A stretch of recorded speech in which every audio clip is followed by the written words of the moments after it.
Comenzamos. Hola a todos, muy buenas noches. Agradecerles por estar acá en esta masterclass que va a realizar nuestro colega Walter Sepúlveda, quien gentilmente accedió a compartirnos conocimientos para los socios de la Sociedad de Kinesiología Musculoesquelética. Mi nombre es Romualdo Ordóñez, para quienes no me conocen, soy kinesiólogo y soy el vicepresidente de la Sociedad de Kinesiología Musculoesquelética. Estamos también en compañía de Manuel Ferrer, nuestro tesorero, Catalina Barja, de nuestra secretaria, y Nicolás Maragaño no va a poder estar en esta ocasión porque tiene un compromiso, así que yo voy a ser quien va a moderar. Así que les pido que mantengan sus micrófonos en apagados, ¿cierto? Que lo posible también enciendan sus cámaras para poder interactuar mejor, ¿ya? Y voy a proceder a presentar a nuestro colega Walter, ¿ya? Walter es kinesiólogo, máster y PhD en ciencias de la rehabilitación, es estudiante de postdoctorado de la Universidad Estadual de Londrina, en Brasil. Él es él es profesor de la Universidad de las Américas, sede de Santiago. Se desarrolla como clínico, investigador y profesor, conocido en redes sociales como The Kine Science, ¿ya? Su línea de investigación es en el área de gerontología relacionada a factores biológicos, funcionales y sociales. Es autor de diferentes artículos científicos y capítulos de libros en el área de la geriatría y la gerontología en revistas internacionales de alto impacto. Ha sido ganador de diferentes becas y premios internacionales, entre las que se destacan la beca de la Organización de las Naciones Unidas, Mejor Trabajo en Ciencias Biomédicas de la Australian and Nueva Zelanda, la Sociedad, ¿cierto?, de Sarcopenia y Fragilidad, ¿ya? Y también tiene un premio al joven investigador en Brasil. Así que, Walter, bienvenido. Volver a agradecerte tu interés y tus ganas de estar acá con nosotros. Así que te dejo el micrófono disponible para que comiences. Vale, muchas gracias. Bueno, agradecerle a ustedes por la invitación y espero que podamos aprovechar este momento para poder compartir alguna experiencia. Así que saludarlo a todos los que están ahí. Yo sé que no es fácil estar a esta hora de la noche, muchos cansados después del trabajo. De hecho, yo igual acabé de llegar también del trabajo y me imagino el cansancio que deben tener también. Así que si están allí es porque les interesa esta área. ¿Se ve lo que estoy compartiendo? ¿Me avisan, colegas, si se ve? ¿Sí? Sí, Walter, se Muy ve. bien, muchas gracias. Bueno, voy a comenzar entonces a comentarle un poquito, como me presentó Romualdo. Hoy voy a hablar sobre las claves para un razonamiento clínico basado en evidencia. Y también mencionarle un tema importante que es cómo esto tiene que ver con el camino hacia el primer contacto, que es algo que muchas veces lo hemos escuchado, que siempre se nos ha dicho desde que estamos en el pregrado del primer contacto, y le voy a mencionar un poquito, haciendo un análisis crítico también de la importancia de la evidencia y el papel que tiene para llegar un día a ser primer contacto. ¿Qué pasa? Entonces, resumidamente lo que le voy a hablar y se relaciona muchísimo es con algo que seguramente lo han escuchado mucho en redes sociales, han visto mucha gente siempre compartiendo, es una práctica muy común entre los colegas, compartir la evidencia. Y muchas veces no le damos el papel importante que tiene y creemos que evidencia es simplemente leer un artículo científico, y es mucho más que eso, que hay un trabajo atrás, hay un trabajo de tiempo, y la práctica final de la evidencia es que pueda llegar al clínico y que el clínico lo pueda entender. Y tal vez cuando hablamos de evidencia, y hablamos de esta famosa pirámide de la evidencia, que muchos la deben conocer, uno, uno se acuerda a algo como que lo aprendió en la universidad, lo tocó por encima, y la verdad, si queremos saber un ejemplo de cómo se va construyendo la evidencia en cualquier área, desde que aparece una enfermedad, es simplemente entender lo que pasó en el coronavirus. El coronavirus nos dio un ejemplo claro de cómo, de no saber nada de un tema, se puede llegar a generar guías clínicas y se generar incluso rehabilitación. Entonces, la evolución de la ciencia que está relacionada al coronavirus es un ejemplo claro de cómo la evidencia se va organizando. Y Esa es la mejor forma práctica que yo tengo para poder mostrarle a ustedes cómo se va generando la evidencia.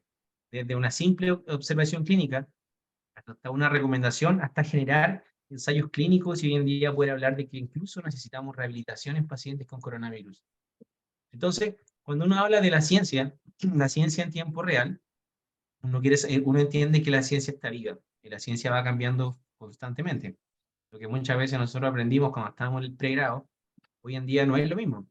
Estuvo de moda tal vez mucho los agentes físicos, después de los agentes físicos se habló que no generaban evidencia, hoy en día parece que hay un boom que están volviendo nuevamente.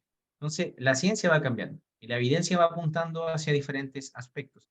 Y es interesante porque podemos entender que a veces las variables que nosotros estudiamos no tienen efecto en todo lo que nosotros pensamos. Hay intervenciones que son muy buenas para el dolor, hay intervenciones que son muy buenas para la movilidad, otras que son buenas para el área respiratoria, otras que son para la capacidad aeróbica. La especificidad de nuestras técnicas también nos ayudan a entender que la evidencia no se comporta, no hay nada que sea 100% bueno en todas las variables que mide el kinesiólogo. Y eso nos muestra que la ciencia va siempre en cambio en tiempo real. Y para poder entender cómo funciona, como les dije, los invito a que pensemos lo que pasó hace unos 2 años atrás con la pandemia. Todo comenzó con una opinión de un experto. Entonces, cuando uno a veces le consulta a un experto, es lo que está allá abajo. Así comenzó primero con el coronavirus. Se dieron cuenta que hay un nuevo tipo de coronavirus. Es como el día de mañana ustedes se pueden dar cuenta que hay un nuevo tipo de lesión, un nuevo tipo de enfermedad, un nuevo tipo de disfunción. Entonces comienza con una opinión, que alguien observó eso. Después de eso se comienza a estudiar. Y así como comienza a crecer, comienzan a aparecer las primeras características clínicas de los pacientes con coronavirus. ¿Se acuerdan cuando comenzamos a hablar de que generaba problemas en el olfato, generaba problemas renales, respiratorios, cardíacos? Entonces, de ahí comenzó a crecer. Se comenzaron a caracterizar este tipo de pacientes. Entonces, es así como también pasa con nuestras muchas enfermedades y estudios que nosotros vamos realizando.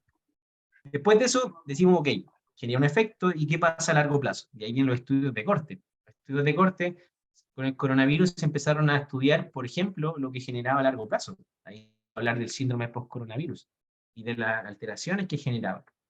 Y después de eso, empezamos a generar ensayos clínicos. No sé si se acuerdan, para las intervenciones, donde nació la vacuna, donde nació también el hecho de generar rehabilitación, y después se empezó a hacer revisiones sistemáticas. Entonces, hicieron revisiones sistemáticas y metaanálisis sobre cuál es la mejor forma de evaluación, cuáles son los efectos de intervenciones, cuál es el mejor tratamiento, y a partir de eso también se empezaron a generar después las guías clínicas. Entonces, ese ejemplo que le mostré del coronavirus es así como acontece con todas nuestras enfermedades, con todas las diferentes alteraciones que nosotros podemos ver. Y como ustedes pueden ver, es tan importante la observación clínica, porque de ahí es donde nace la idea de investigar.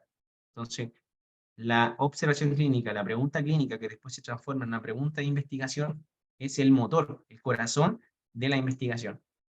Y esto que se va escalando a medida que va creciendo, va generando más y más complejizando, cada vez complejizando mucho más el conocimiento. Entonces, probablemente vamos a entender que en nuestra vida existen muchas pirámides. Pirámides relacionadas a cuál es la mejor técnica para el ejercicio, cuál es el mejor tratamiento tal vez para el dolor, cuál es el mejor tratamiento para el dolor en algún tipo de paciente específico. Entonces, hay pequeñas pirámides que van haciendo en cada una de las diferentes enfermedades y cada uno de los estudios que nosotros vamos haciendo, dependiendo de la pregunta clínica que tengamos. Entonces, la ciencia se ha ido desarrollando durante la pandemia, ustedes lo pudieron ver, y es un ejemplo claro de cómo pasa también en nuestro día a día. Y en nuestra práctica clínica eso también pasa. Y les voy a mostrar, por ejemplo, yo sé que no es del área, y lo puse exactamente para eso, para que podamos tal vez salir del área musculoesquelética y veamos la parte respiratoria. Por ejemplo. Tenemos en el nivel 6, alguien se dio cuenta que había una enfermedad que se relacionaba al cigarro. Después, una tos recurrente, obstrucción alterada, y se generó una alteración en la función pulmonar, características clínicas. A largo plazo se dieron cuenta que había una obstrucción crónica de la vía aérea. Después de eso, debilidad muscular y baja capacidad aeróbica. Se empezó a describir estos pacientes. Después se dieron cuenta que el ejercicio físico es efectos beneficiosos en la calidad de vida y funcionalidad de este tipo de pacientes. Y para finalmente decir que el ejercicio físico debe ser recomendado para aumentar la funcionalidad, sobrevida y calidad de vida. Así pasa con la mayoría de nuestras enfermedades. Y en lo que no ha pasado es porque todavía tal vez no ha sido estudiado, o la técnica no ha demostrado suficiente evidencia para llegar a un grado de recomendación. ¿Y qué viene después de esto? Ya la adelanté un poquito, me dio un spoiler. ¿Qué viene después de esta recomendación que te puede hacer una revisión sistemática? Como ya lo dije, vienen las famosas guías clínicas. Ustedes van a ver guidelines, que son guidelines internacionales, que nacen a partir de esa escalada que va haciendo de conocimiento. Y después de esas guías clínicas vienen también las adaptaciones. ¿Por qué? Porque puede ser que una guía clínica nos diga que esa intervención es la mejor, pero basando en nuestra realidad, tal vez no se puede llevar a cabo. Entonces, esas adaptaciones son las que después se llevan a generar las guías clínicas para nuestro país.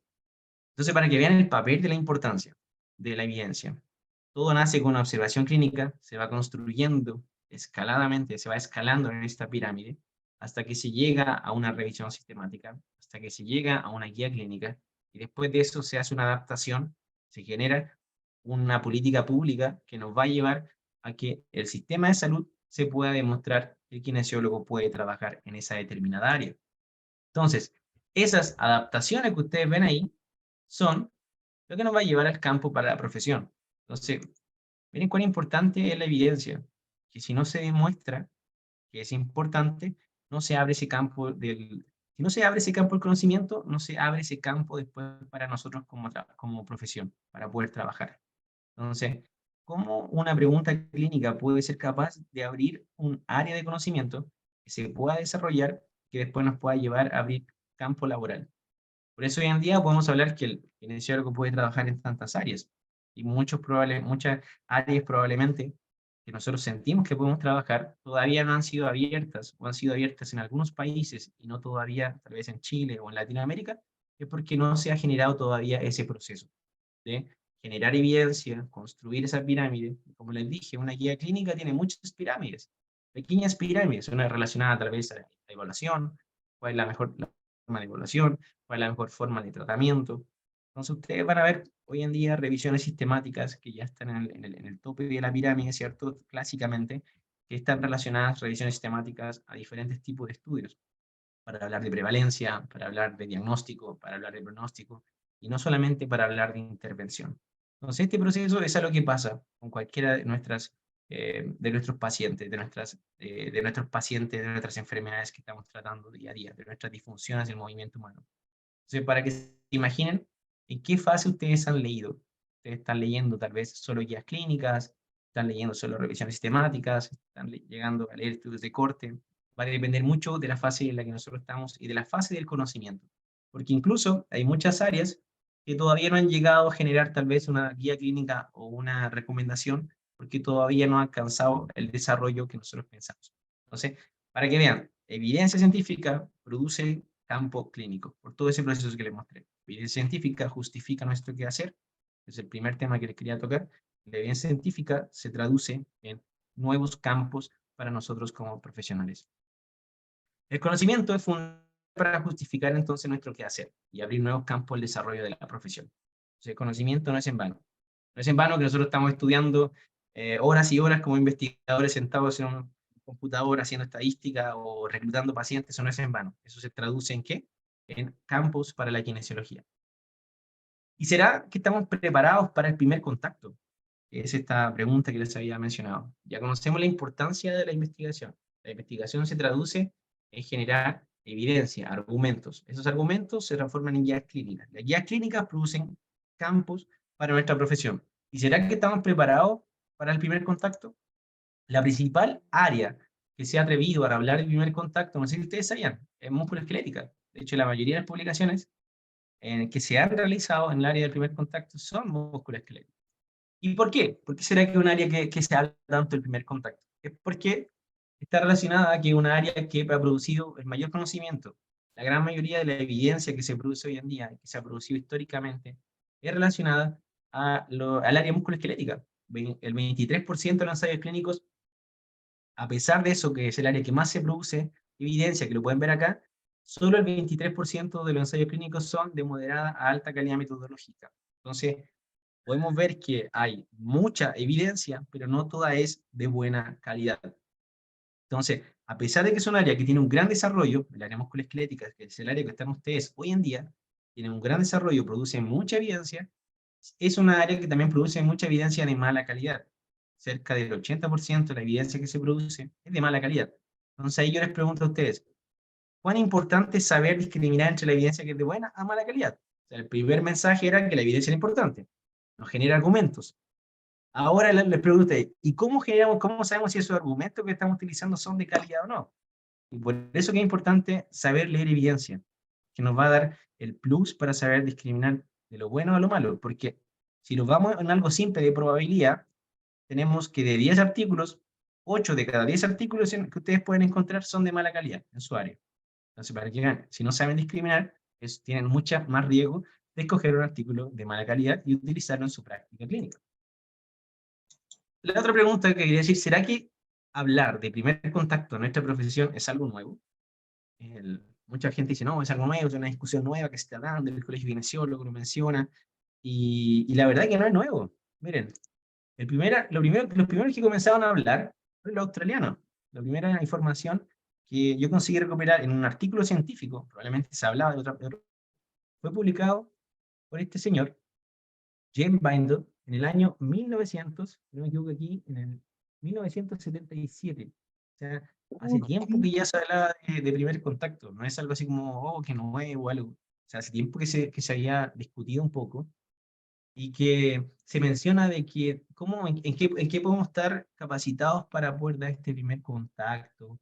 ¿Hay suficiente conocimiento entre los miembros de la profesión para tener el rol del fisioterapeuta? Miren, en ese tiempo se discutía de eso. Grandes pensadores. En ese tiempo, a ver, estaba Hislop, otras personas también que hablaron y que estudiaron mucho, que aportaron mucho para el razonamiento del kinesiólogo, el fisioterapeuta. Entonces, y entre ellos también estaba este señor, que también en el año 1977 también se empezó a cuestionar. Y ¿son los fisioterapeutas una profesión madura, suficiente para poder tener esta responsabilidad? Cuestionamientos que nos hacemos hasta el día de hoy. O sea, no ha pasado tanto tiempo.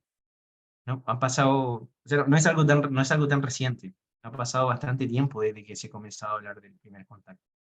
Algunos países lo han alcanzado y otros no. Cuando uno piensa en quién lo ha alcanzado, yo creo que esa primera palabra que les mencioné al comienzo tiene mucho sentido. La evidencia. Aquellos que trabajan con guías clínicas, aquellos que trabajan con evidencia.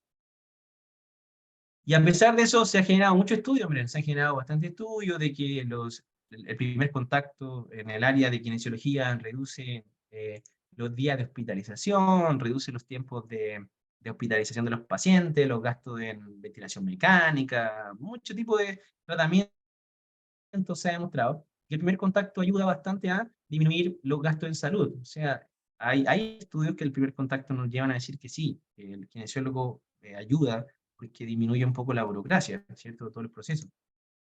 Entonces, pero mire la palabra que hice acá, que nos trae este artículo. Dice experienced, fisioterapeuta con experiencia, experimentado en el área musculoesquelética, trabaja en emergencia, en los departamentos de emergencia, puede ser algo bien importante para el primer contacto, porque ayuda a reducir el tiempo de estadía de los pacientes. Pero hay una palabra aquí que dice, y que lo quiero recalcar, que dice experiencia, la experiencia. O sea, la experiencia es súper importante, igual decir esa palabra. ¿Qué definimos nosotros como experiencia? ¿Ya? La experiencia va a ser un papel importante, y claramente, quien ha tenido más experiencia va a tener un desarrollo mejor como profesional. Dice también las experiencias que se han realizado en primer contacto. Ahora, revisando un poquito más de evidencia, nos podemos ver que hay muchos estudios que están a favor, que dicen que claramente la fisioterapia genera efectos en el primer contacto, y la gran mayoría, como les dije, son del área musculoesquelética. Yo de verdad me asombré cuando comencé a realizar esta búsqueda, que me pareció muy interesante porque hay muchos estudios, de hecho da para hacer una revisión sistemática sobre este tema, de las estudios que hay en el primer contacto, la mayoría son del área musculoesquelética. Y a pesar de los resultados favorables, dice, de los estudios, todos los estudios concuerdan que es necesario definir los conocimientos mínimos para hacer el primer contacto. Y las banderas rojas también. Entonces aquí lo invito nuevamente a reflexionar. O sea, ¿cuáles son esos conocimientos que nosotros debemos definir? Cuando vivimos en una sociedad donde está interesada en sacar profesionales rápidamente al mercado, ¿cierto? ¿Será que esos estándares están adecuados para poder delimitar un currículum mínimo que debería tener un profesional para poder ser llamado a un primer contacto?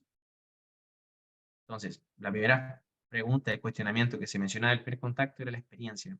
y ahora se empieza a hablar del currículum, de la formación de los profesionales. Entonces, ¿estamos preparados para el primer contacto?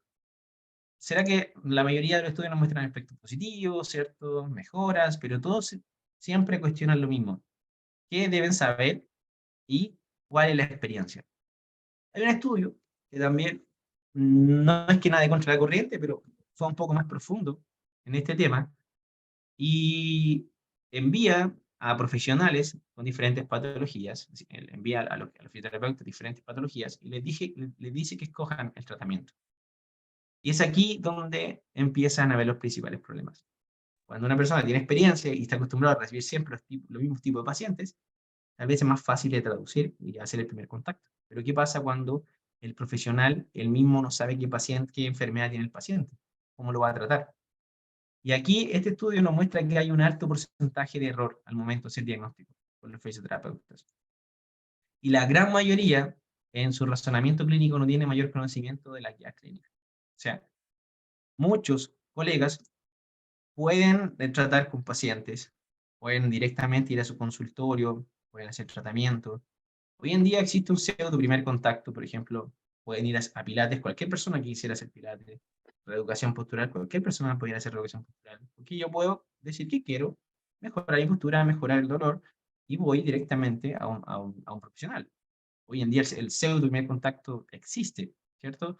No es totalmente legalizado, no está escrito en papel, pero existe. Entonces este estudio nos mostró eso, de que se hizo este tema de primer contacto y la gran mayoría erró en el diagnóstico de los fisioterapeutas. Y cuando se le preguntó en qué basaban sus tratamientos, yo creo que aquí todos hacemos una autocrítica, la gran mayoría no utiliza guías clínicas. Lo basó en lo que aprendieron en la universidad, lo basó en lo que es su experiencia, en lo que escucharon en algún curso, pero no lo basaron en guías clínicas. Entonces, acá hay un tema que también nos empieza a cuestionar. ¿Cómo estamos tratando y abordando a nuestros pacientes? Y acá se cuestiona este tema, el conocimiento. Entonces, hay dos pilares que les mencioné. El primer pilar que se menciona mucho para poder trabajar en primer contacto es la experiencia, y el segundo pilar que se menciona es el conocimiento. Y recuerden estas dos palabras que les dije y que eran importantes de recordar, porque estas dos palabras forman parte de lo que se llama práctica basada en evidencia, que si bien para muchos puede ser un tema repetitivo, pero es un tema que no lo llevamos al 100% a nuestra práctica. La práctica basada en evidencia. Se ha escuchado mucho, que se ha mencionado muchísimo, principalmente en las redes sociales, que siempre estamos hablando de ese tema, pero vean la importancia. La evidencia nos dice que la experiencia es fundamental para tener un buen resultado, y también para ese primer contacto, lo que más se cuestiona, es el área del conocimiento.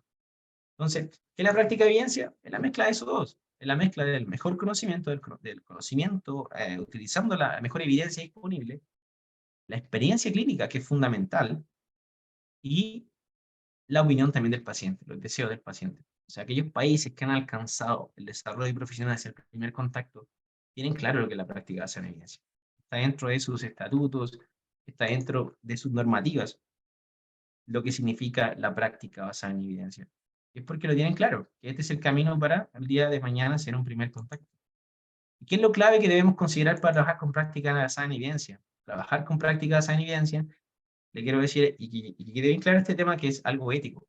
Hoy en día no es algo que, es que lo hago porque soy un mejor profesional, no, es ético.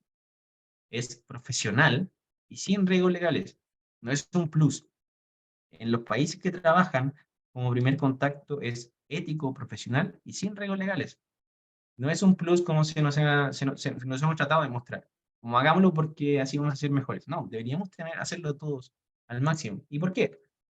Los pacientes esperan que la atención sea basada en evidencia, eso todos lo sabemos. Los pacientes hoy en día cada vez son más rígidos, pueden buscar en internet, chat GPT, ¿cierto? Como muchas personas utilizan inteligencia artificial, pueden saber de cualquier manera hoy en día el tratamiento que están recibiendo. Otro, que si la kinesiología y la fisioterapia quieren ser llamadas de profesión científica, se deben generar pruebas relevantes en la práctica clínica.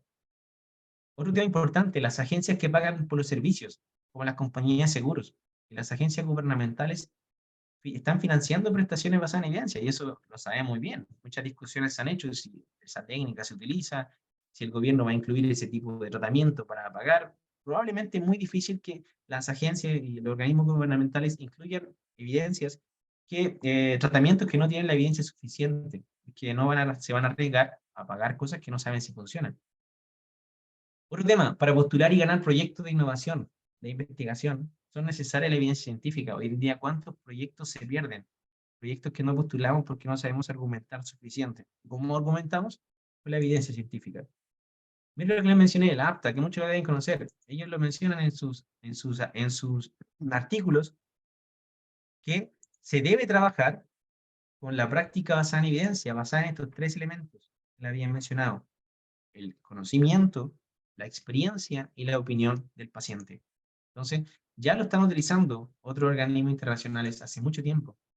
Y es para evitar principalmente esto. Miren lo que pasó hace un tiempo atrás, por ejemplo, en Francia, que yo creo que lo tienen que haber visto, ¿cierto? Que los fisioterapeutas franceses sacaron dentro de las intervenciones, el uso de ventosas, ¿cierto? Y otro tipo de técnicas. ¿Qué ha pasado? Es una tendencia. Entonces, hoy en día las sociedades están teniendo cada vez más conciencia de lo que se debe utilizar o no. Las guías clínicas que desarrollan y que deben desarrollar las sociedades científicas tienen que basarse en esto. Y miren otra cosa también, nos puede generar también problemas legales. Yo les pregunto a ustedes, esta joven que quedó paralizada, que está en estado crítico por un quiropráctico, ¿qué va a hacer el quiropráctico para poder defenderse? O si les toca a ustedes por hacer una técnica, ¿de dónde van a argumentar que hicieron algo? ¿Qué les pasó porque cometieron un poco más de fuerza o porque cometieron tal vez un problema de descuido? ¿De dónde se van a argumentar? De la evidencia. Y si este tipo de técnica o tratamiento no tiene evidencia, están jodidos porque no tienen ningún resquicio legal, no tienen cómo poder mantenerse, cómo poder argumentar. Es muy diferente cuando decimos, mira, pasó esto porque hice una guía clínica y trabajé en basado en evidencia y me pasó esto. Porque problemas pueden haber. Siempre pueden haber dificultades con algún paciente. Nos han descompensado, se descompensan con el ejercicio. Pero es muy distinto cuando se trabaja basado en evidencia. Entonces vean cómo es. Como les dije, este primer argumento y primer tips, trabajar con evidencia te ayuda, es ético, profesional y te evita problemas legales. El problema también no es la cantidad de la evidencia, como les mostré anteriormente, ustedes como área musculoesquelética publican un montón, sino que la falta de interpretación para aplicarla. Es un tema que también los colegas tienen. Entonces hay mucha evidencia, pero la gente no sabe muy bien cómo interpretarla. Y esto no les pasa solo a ustedes, no pasa solo en América Latina. Hay revisiones sistemáticas sobre esto. Leo Costa, que es un gran investigador de Brasil, trabaja mucho con la práctica de sana evidencia, y él ha hecho una revisión sistemática sobre este tema y él encontró que los principales problemas para que no se lleve a cabo la práctica de sana evidencia en América Latina es la dificultad para interpretar resultados estadísticos. Las personas no saben leer un paper muy bien, la mayoría no tiene tiempo para poder leer artículos científicos, no saben manejar bases de datos. Yo creo que muchas de estas cosas ustedes se tienen que sentir identificados, no saben leer un paper, no saben buscar en PubMed, no saben buscar con las palabras adecuadas, y es normal porque no se nos enseña como clínico, se enseña después. Entonces es un tema importante a considerar. Y por otro lado, en América Latina existen muchas dificultades también. Por eso que en América Latina la profesión no ha alcanzado un desarrollo tan fuerte, excepto en Brasil. Y las barreras que se han reportado en Colombia, que un estudio que se hizo sobre las barreras para poder desarrollar la práctica de sana evidencia, nos ha mostrado que la mayoría no sabe trabajar con base de datos, no hay tiempo suficiente. No sé si ustedes tienen, por ejemplo, el tiempo para discutir con sus colegas sobre algún artículo científico, sobre un tratamiento, tiempo que sí lo tienen, por ejemplo, los médicos, tiempo que sí lo tienen ellos para hacer las reuniones clínicas, de reflexionar sobre algunos tratamientos con otros colegas. Tal vez no lo tenemos nosotros como profesionales, porque se nos trata como una profesión que solamente va a aplicar algo, no tiene la capacidad o el tiempo para poder razonar o mejorar la intervención. Esto es importante, hacerse el tiempo, como dice acá. Dificultad para entender estadística, dificultad para, no hay estímulo también apoyos por la jefatura. Si ustedes hacen un tratamiento con evidencia o sin evidencia, les van a pagar igual. Hay escasos recursos en los lugares de trabajo y dificultad para leer artículos en inglés. Creo que la gran mayoría tiene. Y mira este tema, de los colegas que leen artículos, el 80% no sabe interpretar estadística. ¿Y por qué es importante esto? Para el camino que yo les menciono, de poder llegar a trabajar con evidencia y poder desarrollar la práctica de esa evidencia. Porque si no sabemos interpretar estadística, no podemos comprar todo lo que nos dicen. Y eso es un tema que pasa mucho. Es por eso que acabamos utilizando técnicas que no sirven, o acabamos creyéndole a veces a, no a falsos profetas, pero sí a gente que dice y que habla con mucha autoridad, pero muchas veces no sabe muy bien lo que está diciendo porque no sabe interpretar la estadística. Y esto es muy, tema muy importante, investigar no es para cualquiera. Y esto no se refiere que solamente para gente que hace doctorado, no. Hay mucha gente que con un magíster consigue hacer muy buena investigación. Pero si ustedes quieren dedicarse a investigación o aprender a leer la investigación, van a tener que comenzar a profundizar en algunos contenidos y conocimientos que no se nos enseñó en el pregrado. Y eso se refiere a que no es para cualquiera. Y saber sobre investigar también te ayuda a abrir los ojos, como les había dicho yo, discriminar entre lo que sirve y lo que no sirve, discriminar entre una práctica que puedo utilizar, discriminar tal vez entre una especialización que quiero hacer y otra, me va a ayudar a abrir mucho los ojos. Y no sé si se acuerdan de esto, pero lo compartí hace un tiempo atrás y utilizo para la clase estadística de cómo miente la evidencia. Yo le puedo decir cualquier cosa al software estadístico, como por ejemplo, como dice este artículo, que las cigüeñas entregan bebés. Si yo hago una asociación simple y llévenlo también a su práctica clínica, porque seguramente muchos papers los han mentido de esta manera, pero con cosas que ustedes se pueden cuestionar si son de verdad o no.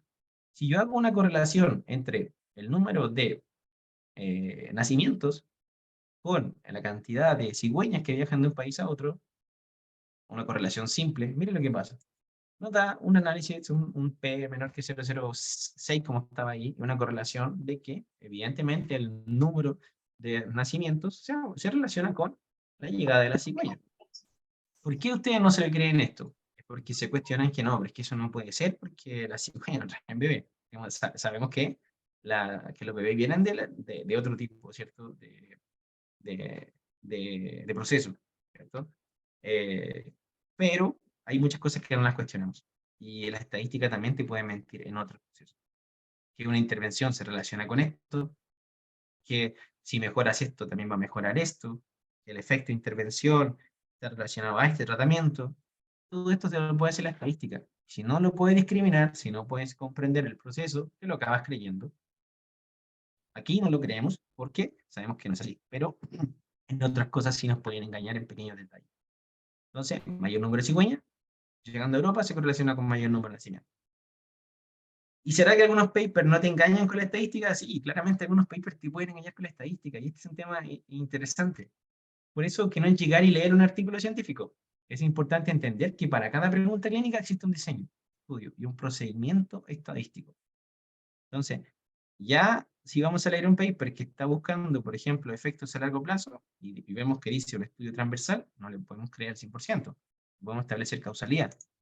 Si queremos hablar de un estudio, por ejemplo, de efecto de intervención, tenemos que ver que el diseño tiene que ser un ensayo clínico, aleatorizado, ¿cierto? Ciego, doble ciego. Entonces, sí, cosas tan simples que nos pueden ayudar a filtrar de saber si vamos por ahí o no vamos por ahí.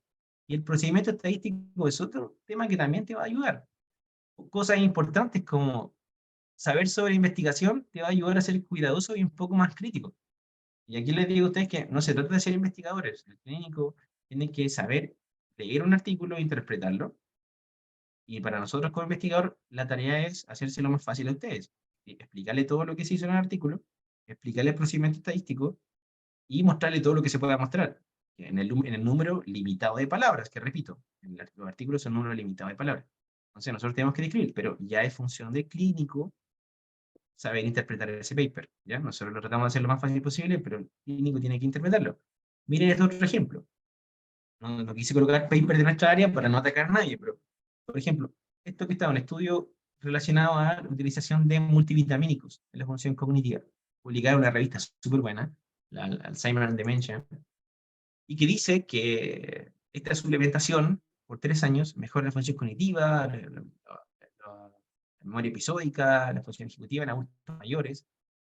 Y claro, cuando vamos a ver el efecto, nos da un P menor que 0, menor que 0,05. Para los que ven esto, entre paréntesis, tal vez, bueno, ¿qué es el C-score? No voy a tener idea de lo que es, qué es esto, qué es el tamaño del efecto. No lo leemos, lo pasamos por alto. Nos vamos al resultado, ¿cierto? No a la conclusión. Así como lo interpretamos.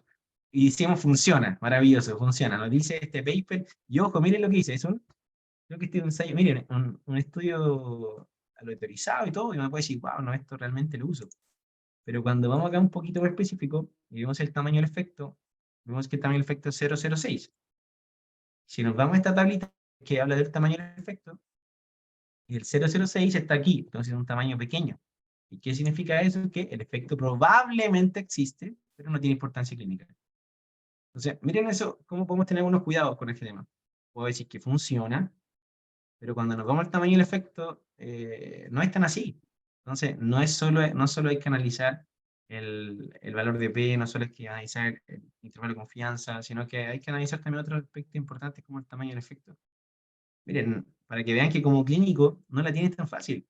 Como clínico ustedes tienen muchos desafíos, tienen que considerar todo eso para poder ser un clínico que trabaja con evidencia.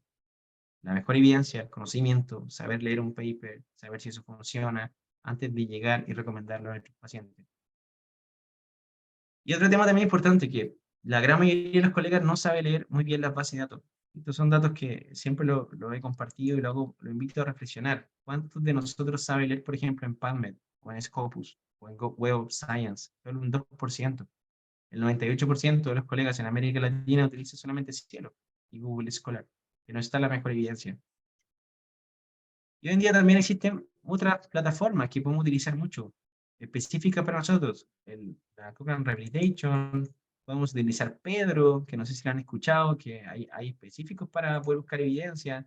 Entonces, por ejemplo, para mostrarles bien rápidamente, ustedes pueden buscar revisiones sistemáticas, guías clínicas, pueden marcar guías clínicas acá abajo, por ejemplo, pueden seleccionar si quieren escoger una guía clínica, una revisión sistemática o un ensayo clínico. También hay parte específica para los que todavía les da menos ganas de leer y quieren entrar como paciente, como consumers. Pueden colocar aquí el problema que tienen, ya, dolor, pueden colocar la población, pueden marcar la zona y les va a mandar un resumen del paper. Entonces, hoy en día, que no se mantiene actualizado simplemente porque tal vez no se da el tiempo para poder hacerlo, porque hoy en día hay muchas plataformas que nos pueden ayudar, como Pedro, por ejemplo, como le estoy mostrando acá. Entonces, esta es una actualización de Pedro para consumers. Ustedes pueden marcar la región que quieran, que tienen problemas o que su paciente tiene problemas. Y les va a dar un estudio relacionado a ese tema y les va a ayudar a ver cuál es el tratamiento. Y estar seleccionando, por ejemplo, el estudio. Y por último, el peor enemigo de la profesión es la falta de fundamentos científicos que basamos muchas de nuestras evaluaciones e intervenciones. Y como les dije anteriormente, ustedes son una área que publica muchísimo. Musculoesquelética publica mucho, mucho, mucho. Pero muchas veces no tenemos el fundamento científico adecuado porque no utilizamos la mejor evidencia, porque hay un alto porcentaje de estudios que son de mala calidad. Entonces, en el área musculoesquelética, que es un área que tiene en promedio un porcentaje bastante alto de estudios de buena calidad comparado con los demás, pero si analizan todas las demás áreas, en fisioterapia, la mayoría de los estudios publicados de ensayos clínicos son de mala calidad, no cumplen con los criterios. Y eso que utilizamos la escala Pedro, que para muchos puede ser una escala no tan rígida, por ejemplo, como, no sé, una escala, la escala de la Cochrane, el ROP2, por ejemplo, que ahí sí que la mayoría de los estudios se van todos a color rojo. Entonces, para que vean cómo está todo esto. Entonces, ya les dije que el área musculoesquelética es un área que publica mucho en comparación con las otras, pero eso no significa que sea un área que está libre de riesgo de sesgo o que está libre de estudios de mala calidad. Muy importante considerar, como les dije en esta pirámide, que van a hablar mucho de los grados de recomendación y niveles de evidencia, pero también hay escalas para evaluar la calidad de la evidencia. Así como usted evalúa en un paciente, hoy en día existen escalas para evaluar y saber si un estudio es bueno, estudio transversal, si es un estudio observacional, de un corte, si es un ensayo clínico, incluso si es una revisión sistemática. Hoy en día podemos evaluar todo eso y definir, así como definimos nuestros pacientes si tienen alguna dificultad o no, también podemos ver si los estudios tienen o no alguna dificultad. Y esas dificultades se traducen en riesgo de sesgo. Entonces, por eso es que hoy en día incluso ha cambiado este concepto de las revisiones sistemáticas. Hoy en día se han sacado del podio y nos dicen que las revisiones sistemáticas simplemente son un ejemplo o son un reflejo de cómo está la evidencia. Y yo siempre digo que una revisión sistemática es como una casa, está construida con ladrillos.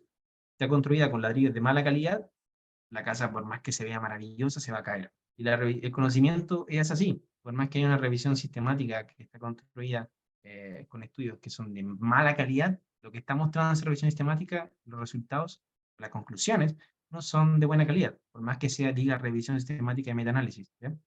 Entonces recuerden ese ejemplo. Una revisión sistemática es como un ladrillo y cada ladrillo es el paper que está incluido.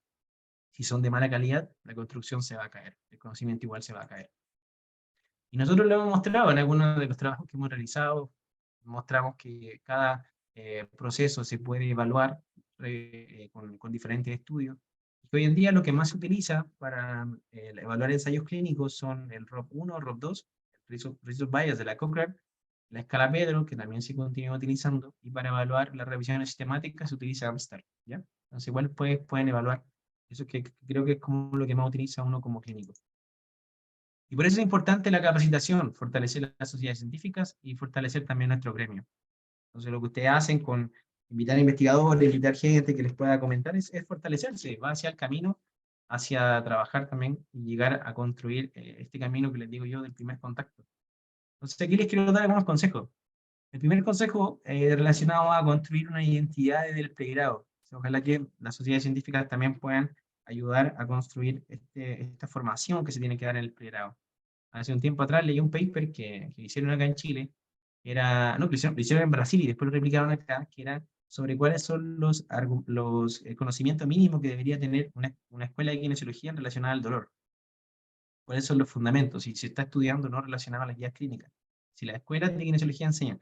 Entonces, ¿qué es lo que hacen estos papers? Nos entregan información sobre cómo nosotros podemos aportar también a la formación de los kinesiólogos. No solo a los que ya son kinesiólogos, sino que en el pregrado. Entonces, por eso que les invito también a ustedes a construir identidad del pregrado como sociedad, preocuparse también de lo que se está enseñando en el pregrado. Y pueden comenzar a generar evidencia, a agarrar las regulares como lo hicieron en ese paper, y ver si esto concuerda o no con lo que se está pasando en las guías clínicas internacionales, si está necesario actualizar, no con el fin de joder ninguna universidad, simplemente con el fin de analizar cómo se está formando los kinesiólogos en Chile.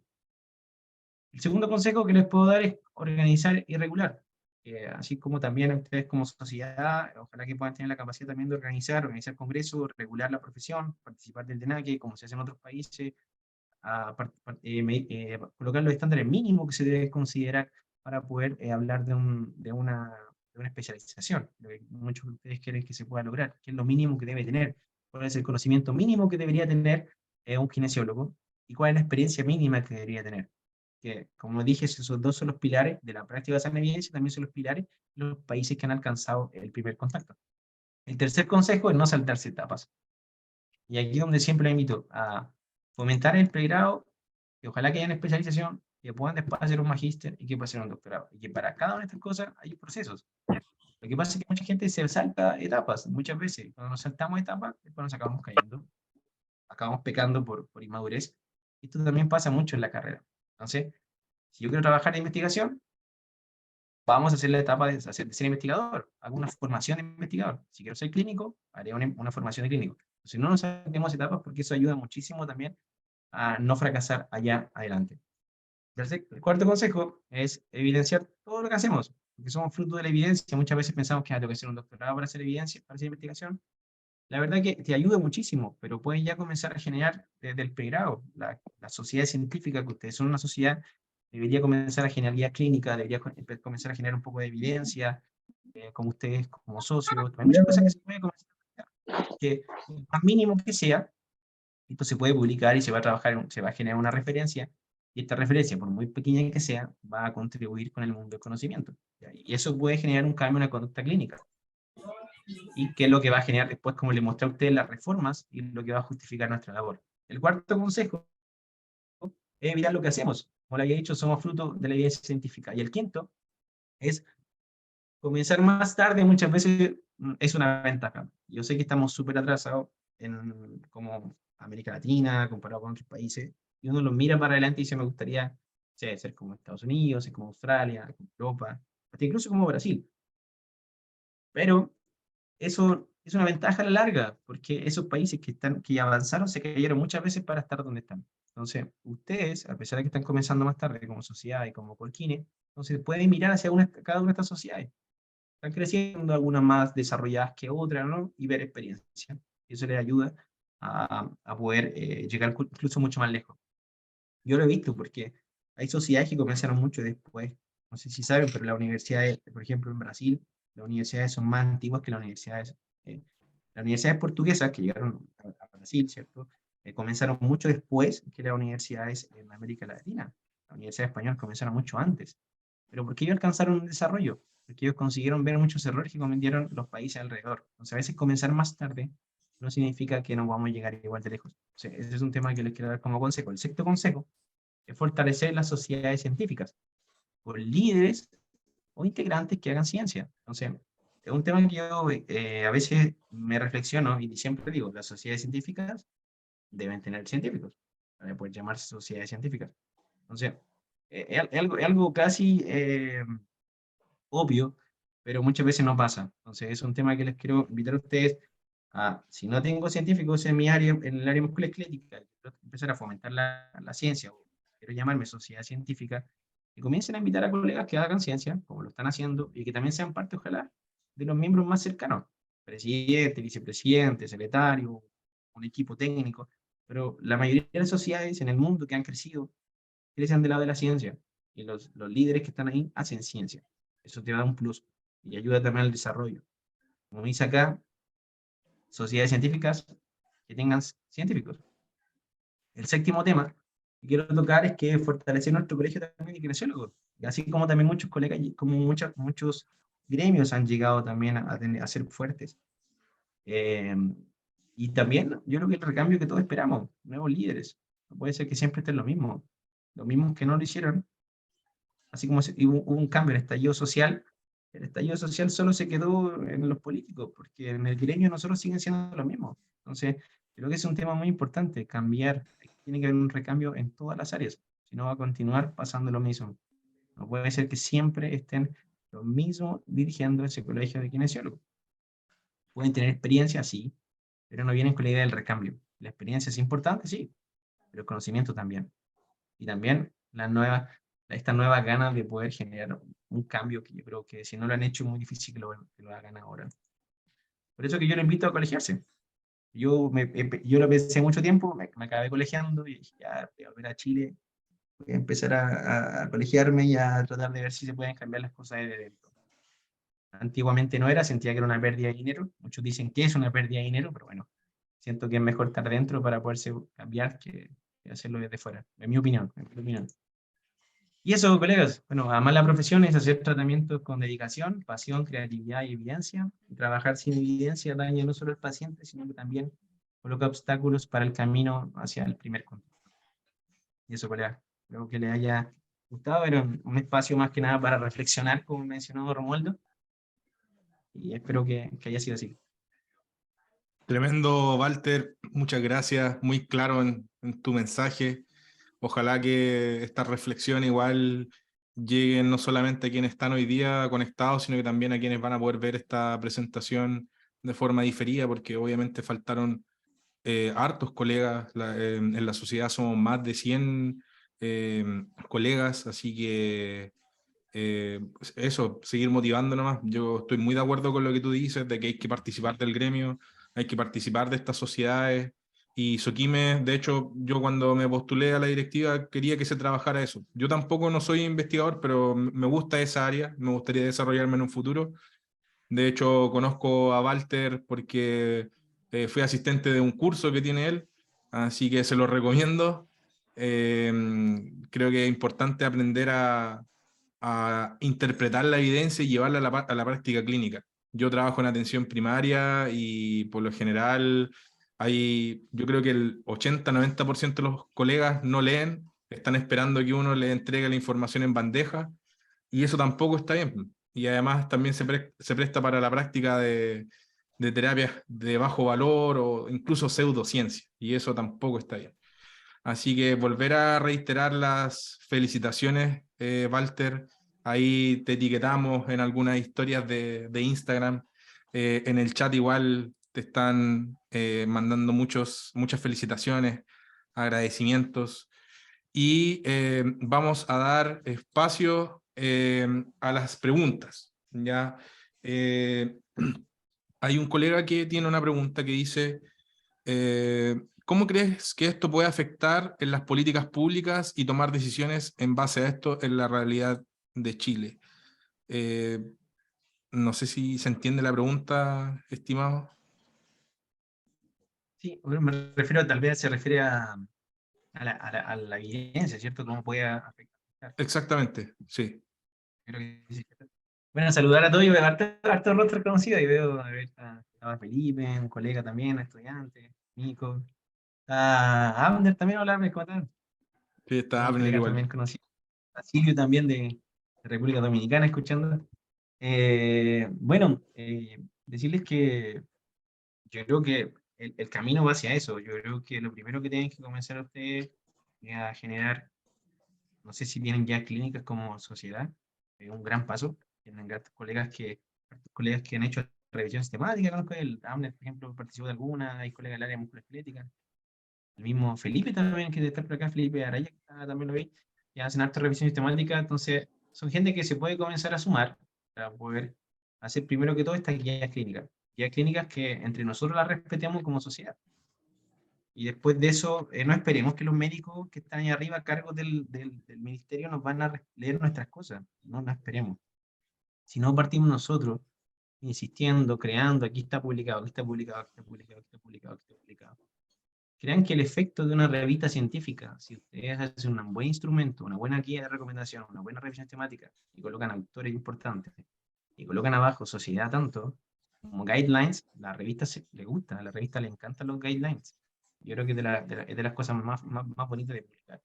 Entonces, de repente ustedes mismos comenzarán a generar sus guidelines. Así como, ya, oye, mira, hagamos un guideline de una guía clínica de esto. El dolor lumbar, no sé, el dolor de hombro, no sé, tratamiento de rodilla. Empezar a hacer eso. Va a demorar, va a llevar tiempo, pero Mm, va a ser un trabajo bonito que va a generar a un documento que ese documento, como dice acá, va a llevar a cambio las políticas públicas. exacto. Sí, yo quería comentar algo ahí, Abner. Yo creo que en atención primaria y en realidad en servicio público hay un nicho y un campo importante para generar bancos de datos. Yo creo que los colegas que estamos en esa área deberíamos estar más en contacto con los colegas que trabajan en investigación, con las universidades. Los comités de ética igual son, sobre todo donde yo trabajo, es súper complicado si tú quieres hacer una investigación, se demoran unos buenos meses en responderte si te aceptan o no el trabajo y por lo mismo nadie quiere hacerlo porque significa una inversión, un tiempo extra, fuera del horario y también, como dices tú, o sea, es deber de nosotros dignificar nuestra profesión, demostrar que somos valiosos, que somos una potente profesión de servicio y eso de alguna manera lo hemos logrado a través de la ciencia. No sé si alguien más tiene alguna...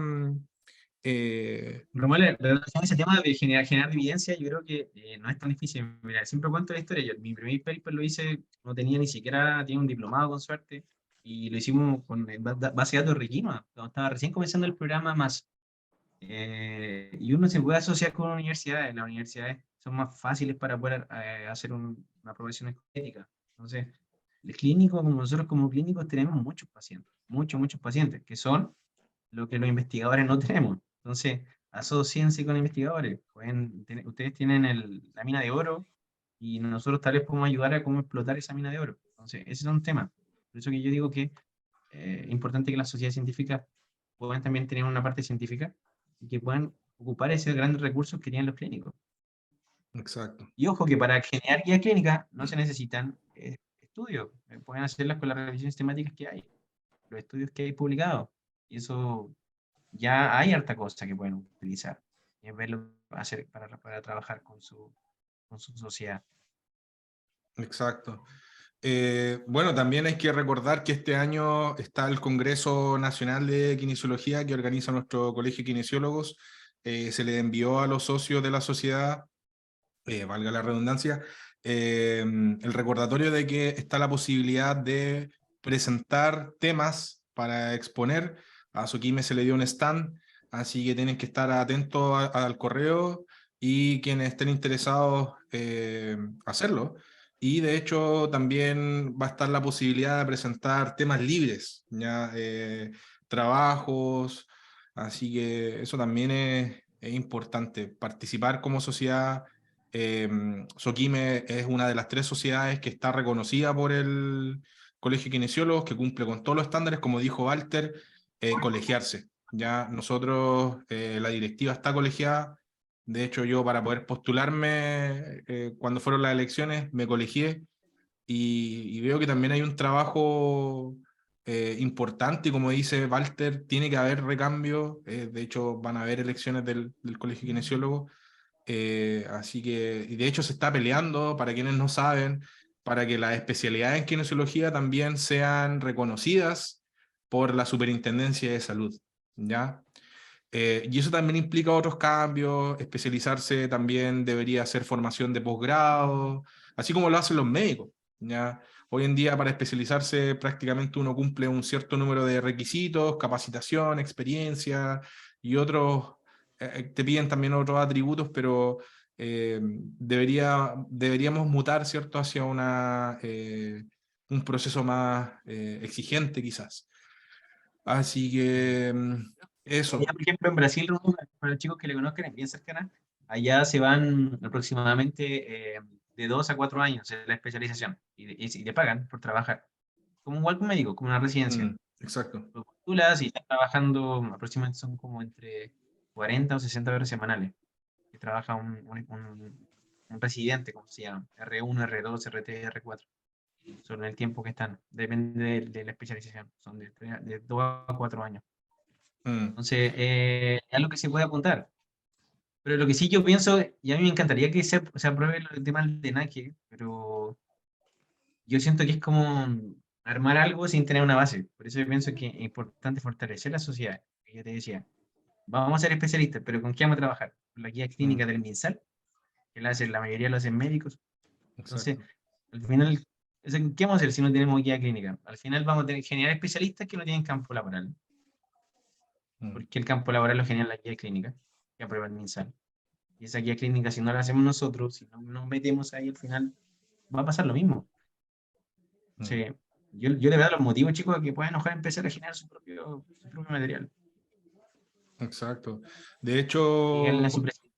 lo hemos conversado, Walter. Creo que en base a los cambios epidemiológicos y la situación eh, local e incluso a nivel latinoamericano, eh, está aumentando la prevalencia de personas con adultos mayores, pues, y probablemente nuestros esfuerzos también van a tener que enfocarse en ese tipo de población.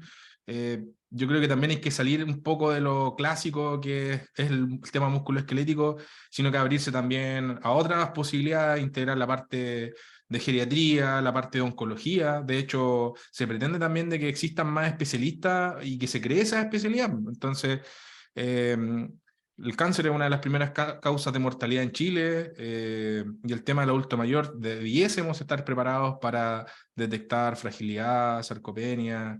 eh, Así que hay que también perfeccionarse en esos temas. Claro, Eh, que son enfermedades musculoesqueléticas. Se relacionan mucho con dolor crónico. mm. Cristian, igual un colega puso en el chat que el problema es que muchos colegas atienden y no registran lo que hacen y no evalúan los cambios de manera objetiva. Eso es lo que nos referimos con un banco de datos. De hecho, con la Comisión de Salud Pública que tenemos acá en Soquime, queremos pronto tocar estos temas. Por eso te invitamos a ti, Walter. Igual queremos seguir invitando a otros colegas. No voy a decir a quién, pero para que nos haga una masterclass, un colega que también está ligado al tema de investigación, para que nos hable de Scoping Review, que es súper importante a lo mejor. ¿Podrías comentarnos un poquito sobre el Scoping Review, Walter, para que los colegas que no saben sepan qué es lo que es? Claro, mira, bueno, la importancia de las revisiones, como dice, toman la evidencia y la resumen. Para eso existen las revisiones narrativas, que hoy en día ya no son tan fáciles de publicar, las Scoping Review, que abren un Scopus, como un área. Entonces, las revisiones temáticas abren, las revisiones de Scoping Review abren el mundo hacia generar futuras revisiones sistemáticas. Un scoping review es como una revisión sistemática, pero sin filtrar un diseño de estudio específico, sino que incluye todo lo que hay en un área y analiza la evidencia que hay. No necesariamente hace un análisis de calidad de la evidencia, no necesariamente hace un metaanálisis, pero sí te ayuda a conocer el estado real y abre nuevos campos de investigación. Entonces, la Scoping Review es como un buen punto para comenzar.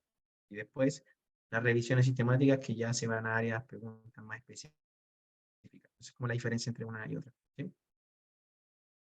Y en eso, como decía Romualdo, es importante que ustedes también comiencen a generar esos bancos de datos y a ocupar también la evidencia disponible. O sea, muchas cosas las pueden hacer. Scoping Review es algo que ustedes pueden comenzar a hacer grupos para poder trabajar.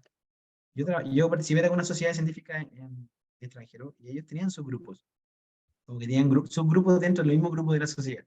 Y se encargaban, no sé, pues, de diferentes temas. Yo sé que hay algunos chiquillos que les gusta más el dolor lumbar, otros el dolor de hombro, una enfermedad de rodilla o de envejecimiento. Entonces, generar subgrupos y que el producto sea un trabajo científico.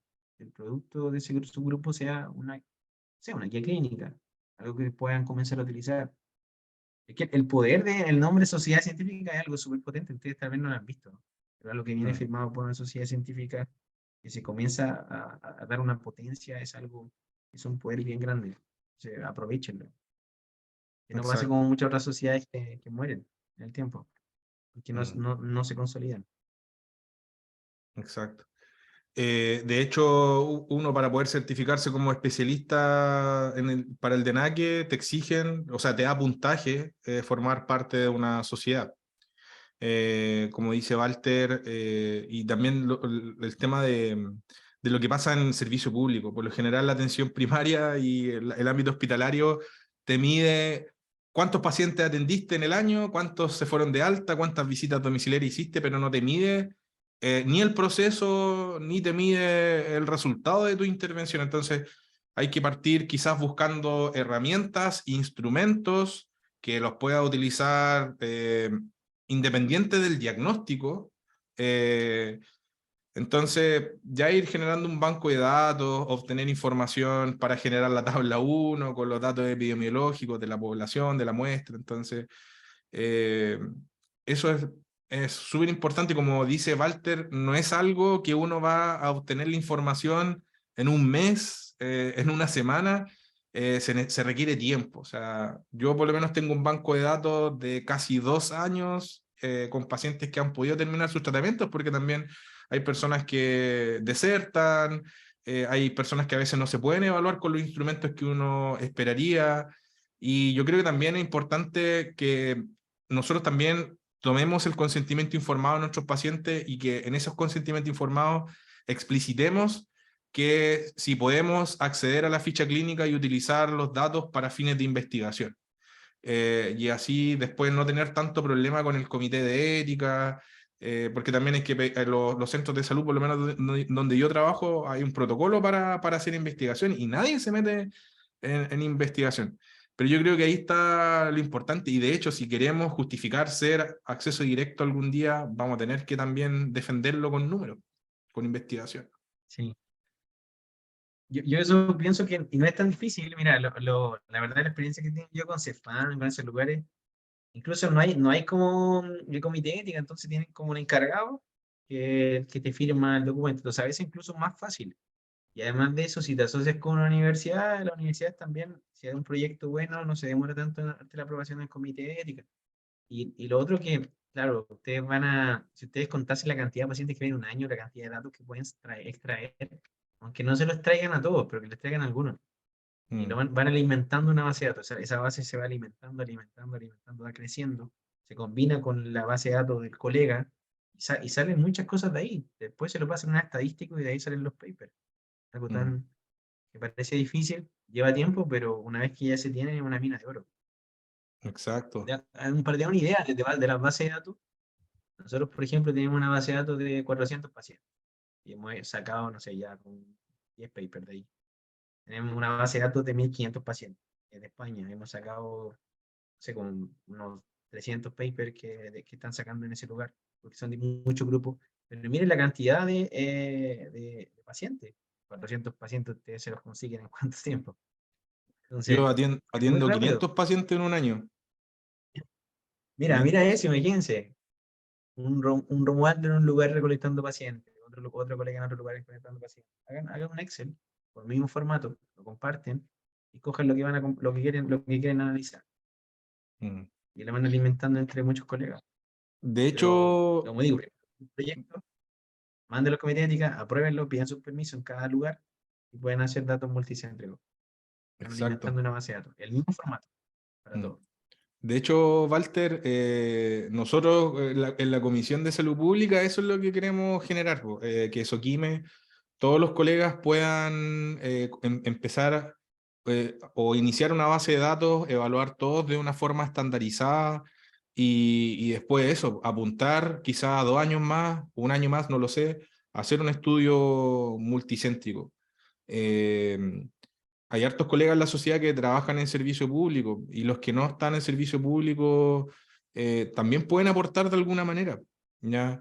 Eh, Como te decía, o sea, yo atiendo 500 pacientes en un año, también es importante, creo yo, conocer cuál es la satisfacción usuaria y ahí también sería bueno que como sociedad generáramos una encuesta tipo para evaluar la satisfacción usuaria. Hoy en día los centros de salud se acreditan bajo entidades acreditadoras, que ahí también tengo una opinión, creo que hay un negocio detrás de eso, porque son empresas privadas, pero lo único que te miden son supuestamente la calidad de la atención, que en kinesiología el único protocolo que te evalúa la calidad asistencial es prevención en la rehabilitación kinésica. Yo, por ejemplo, tengo un protocolo que es para detectar banderas rojas. Si tengo un paciente con alguna bandera roja, no lo debería atender y lo debería derivar. Eh, pero no tenemos protocolos para medir resultados eh, y nosotros quizás deberíamos ya empezar a modificar eso. Hay varios, de hecho ese protocolo que te digo yo es un indicador que se le llama indicador de proceso. Entonces hay que salir un poco de la zona de confort, creo yo, atreverse, perder el miedo a la estadística. Eh, Sí. Ahí tú nos diste varios tips. O, Eh, o asociarse con colegas. Yo siempre digo, a esos 5 colegas, hay muchos colegas que les gusta apoyar. A mí lo exacto. personal siempre recibo alguna ayuda, no tengo tanto tiempo, pero sí, en el procedimiento estadístico, análisis de datos, he colaborado con otros colegas. Entonces, son cosas que pueden empezar a abrir campo. En un paper Exacto. caben 8 a 6 personas. Metan a un estadístico y a un profesor senior, a un investigador. Le va a facilitar mucho.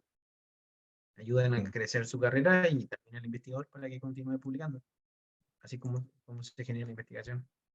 En grupo, no mm. es una persona. Publicar No, un paper con 2 personas es perder un paper. mm. No Sí. sé si hay alguna Entonces, otra vayan, pregunta en el chat, como ya para ir finalizando, ya estamos son bien. las... Sí, estamos, yo creo que Sí, estamos sí. bien el tiempo. Así que no sé si hay más preguntas, sino para ir cerrando esto. Por mientras, Walter, aprovecho de agradecerte nuevamente por tu tiempo, por tu amabilidad, tu disponibilidad. Esto lo veníamos planificando desde hace más de un mes, 2 meses, yo creo. Así que cualquier Mm. cosa, cuenta con nosotros. Siempre va a ser bien recibido acá. Mientras esté yo en la directiva. No, mentira. Eh, Es verdad, no la cambian. no, No, yo también agradecerle a todos, Waldo, agradecerle a los chicos, a los colegas que están ahí por haberse quedado y agradecer a cada uno de los que se quedó hasta ahora. Yo creo que no es fácil, como dije, esta tarde y espero que haya quedado el mensaje. Yo creo que las clases a veces, o las charlas que podemos dar, lo más importante es el mensaje. Creo que el mensaje que se entendió, dio para discutir un poco. Vi que algunos colegas también colocaron el tema de que hay gente que es capaz de generar conocimiento de Elsoquime y eso es importante. Lo cual ahí el tema de la guía clínica y la evidencia. Y al final invitarlo a eso. Yo creo que en cuanto más gente esté preocupada de generar el argumento a la carrera, es mucho mejor. Que, yo creo que necesitamos gente que divulgue, que sea un buen clínico, pero también necesitamos gente que construya argumentos. Y eso es lo que necesitamos para darle el siguiente paso, que otros países lo han dado. Y nosotros nos hemos quedado atrás por un tema de tiempo, como dice ahí, de dificultades o a veces excusas. Hay que darse el tiempo. Hay muchos pacientes, lo mismo que mencionó Romualdo, atiende 500 pacientes. ¿Qué no daría yo como investigador para tener una cantidad tan grande de pacientes? Entonces, vean la mina de oro que tienen en sus manos, analícenlo, muestren esos datos y yo creo que continúen trabajando. Son una sociedad joven, tiene harto gente nueva, harto profesional joven, que ojalá que también se traduzca esa juventud y esa gana en generar cambios. Y cuenten también conmigo para lo que necesiten y feliz de que me hayan invitado a una sociedad a dar una charla. Creo que la primera sociedad científica chilena que invitan. Así que Súper. los del área de geriatría, les mando un palo ahí para. Nunca me han invitado. No, Ahora van a, pasa. Uno nunca es van a tener que profeta en su tierra. contactar. Así que no, no. Hoy día dije, músculo esquelético tiene todo que ver con sarcopenia y fragilidad. Así que contento de que hayan invitado. Y feliz de ver a hartos colegas. No, no sabía que muchos colegas que conozco acá son miembros, así que contento. De hecho, en Eso, músculo esquelético, lo que hemos conversado antes, no sabemos cuál es la prevalencia de la sarcopenia en personas con dolor crónico. Así que también sí, hay un nicho importante. El tema de la fibromialgia, si viene la ley. Creo que hay como un estudio que dice algo relacionado a sarcopenia y fibromialgia, pero hay que seguir buscando datos, generando datos. Eh, Así que eso, vamos a ponerle pausa vale. y vamos a sacar una foto para Y el nos vemos cierre. en el Congreso del Coquín. Ahí vamos a estar también. Sí, Ya les digo que yo, la sede de ese congreso va a ser la UTLA. No ya. sabemos por qué. Y justo la UTLA que yo trabajo, así que va a ser ahí, Entonces, para que de lo más nos invitamos. vamos a topar. Sí, sí, sí, sí, ahí nos conoceremos personalmente. Ya para los que quieran Sí, venir. Será acá súper. En Santiago Centro. Así que no traigan teléfono por si está medio pesado acá. No anden con cosas muy de valor. No, mentira. Ya, Ahora tendremos todos los resguardos. Tendremos todos los resguardos. Y ahora está más tranquilo también en Santiago Centro. Ya no está tan difícil como últimamente. ya, qué Que vengan bueno. tranquilos. Creo que Sí, ya hay fecha, septiembre. sí, 7, 8 y 9 de septiembre va a ser el Congreso Nacional, así que ojalá Que los socios, vamos a estar. motívense. Y nos vamos a tomar una foto, Walter, para el cierre, así que todos enciendan sus cámaras. Cata, ahí, por favor, te puedo pedir una paleteada, si puedes tomar una fotito, la vamos a compartir en redes sociales para dejar el verificador. Así que, por favor, ahí, Cristian, Mauricio, Juanma, Rafael, Francisca, vayan encendiendo sus cámaras, si no los removemos de... No, los dejamos igual, pero... Ya, tomemos la fotito entonces. Cata, la cuenta de 3. 1, 2, 3. Súper. Ahora una un poquito más desordenado, quizás. Vamos. Claro, sí. 1, 2. Ahí salió. Ya pues, chicos, colegas, Bien, estimados, cuídense. cuídense. Gracias, Chao, chao, Walter. Que muchas gracias. tengan una muy buena Bien. noche y una buena semana. Así que eso. Hasta pronto.